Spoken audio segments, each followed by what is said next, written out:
To LoveThatFace.com, cosmetic facial surgeon in Richmond, Virginia. I do surgery from here to here, and I don't do boobs, bellies, butts. Okay, I'm a teacher, I'm an author, and I'm a surgeon.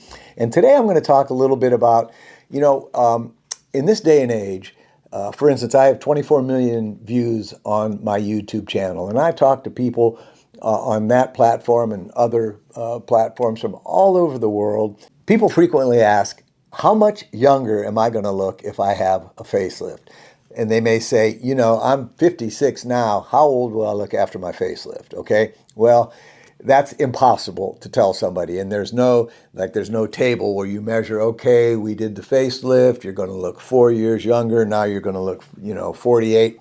Can't do that. All right. And you should never try and do that because it's not a direct relationship. I would rather, or I explain to people that you can't measure that, but what we're going to do is going to make you look more youthful. It is going to give you a more of a tapered jawline, heart-shaped face. It's going to improve your jowls. It's going to improve your neck skin. It's going to improve your eyelids. And will you look younger? Yeah, I think you will. Because when we look at people and we see a turkey gobbler and very droopy eyelids and big jowls, we think of people looking older. But you just can't put a label on it.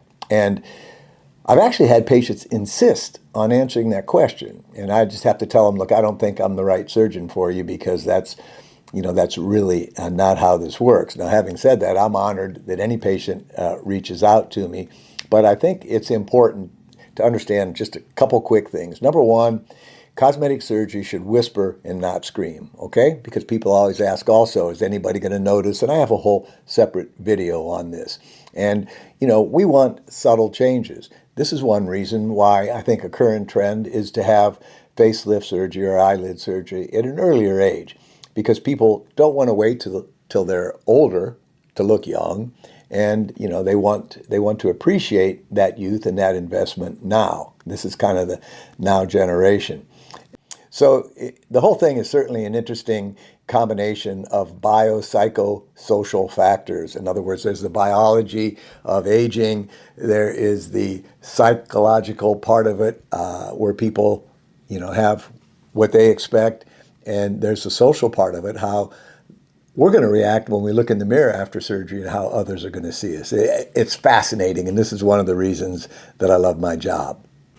So kind of in closing, you have to have realistic expectations. How do you find that out? Well, I have 10,000 literally before and after pictures on my website. And I'm not sure if many other surgeons have that many, but everybody has some for sure. And you should be able to look at someone's before and after pictures. So I have thousands of before and after facelift pictures or eyelid pictures or laser, cheek implants, whatever.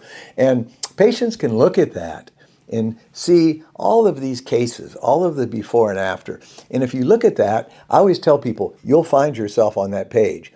Now, obviously, they're not going to see themselves. What I mean by that is they're going to find people that have very similar aging, and they're going to see the difference before and after a facelift. So any experienced surgeon that does cosmetic surgery should be able to show you a lot of pictures. So I hope I have shed some light on this topic. Again, I think it's fascinating. Thank you for the greatest gift of all. That's your time. I'm Dr. Joe, and I am too. LoveThatFace.com.